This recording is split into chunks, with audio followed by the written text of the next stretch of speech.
మాజీ జడ్పీటీసీ సభకు నమస్కారం. వేదిక మీద ఉన్న పెద్దలు, వేదిక ముందు ఉన్న పెద్దలు అందరికీ అంటే అన్న ఇంతకుముందే చెప్పాడు, ఇక్కడంతా చదువుకున్నాం శంకర్ గౌడ్ కానీ అన్న అందరూ చెప్పిన విషయం నేనేమంటున్నా అంటే పిల్లల విషయంలో భయం పెట్టడం, కొట్టడం కాదు. వాళ్ళకి కష్టం అనేది తెలిస్తే, కష్టం మీద తెలిస్తే వాళ్ళు ఎట్లా జీవితం అనేది తెలుస్తుంది.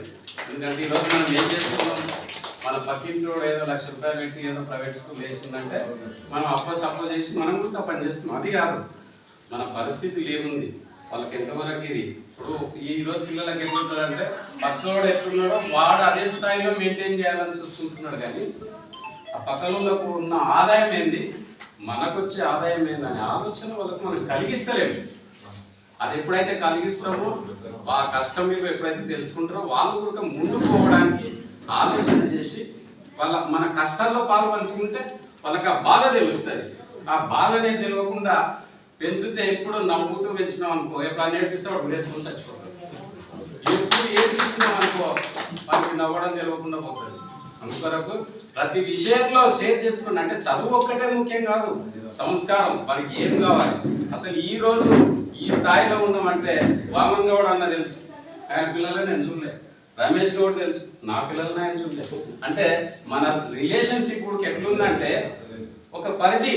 ఇప్పుడు అన్న సెటిల్ అయిందా, అన్న కొడుకు ఏమవుతో ఫ్లాట్ కొనేటాడు, కోడలు రాగానే ఇద్దరిని అక్కడ పంపిస్తాడు. ఆ కోడలికి అన్న చుట్టాలు ఎవరు తెలియదు, అన్న బంధువులు ఎవరు తెలియదు. అంటే ఇవన్నీ ఎందుకు చెప్తున్నా అంటే కుటుంబం బాధ్యతలు కానీ కుటుంబం తెలిసినప్పుడు వాళ్ళు ఏంటి కుటుంబం అనే దాని మీద పోతారు. అది లేకుండా ఆఖరికి ఒంటరి జీవితాలు, ఆఖరి కులమతాలు అనేటివి ఉడక ఈరోజు కులాంతర వివాహాలు జరుగుతున్నాయి. అంటే ఇప్పుడున్న కులాలలోనే సంబంధాలు లేవు.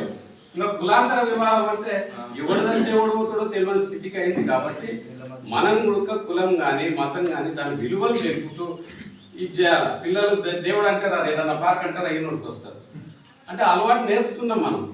ఇప్పుడు పిల్లలకి ఏదన్నా తిండి ఇంట్లో నువ్వు మంచి చేసి పెట్టి తినబుద్ధి కాదు, అదే ఏదన్నా హోటల్ గిట్టలు అంటే ఎంబడే తయారవుతారు. అలా ఇవన్నీ దాని నుంచి అన్ని రకాలుగా నష్టమే, ఆరోగ్యం నష్టమే, అన్ని విధాలకి. అంటే సబ్జెక్ట్ కాదు. ఎందుకు చెప్తున్నా ఈ విషయం అంటే మనం అందరూ ప్రతి ఒక్కరు ప్రతి దాని మీద చెప్పొద్దు. ఒకరొకరు ఒక విషయం మీద చెప్తే అందరు కూడా అవగాహన ఉంటుంది. కాబట్టి చెప్తున్నా. సరే, టైం కూడా ఎక్కువ తీసుకున్నా. ధన్యవాదాలు.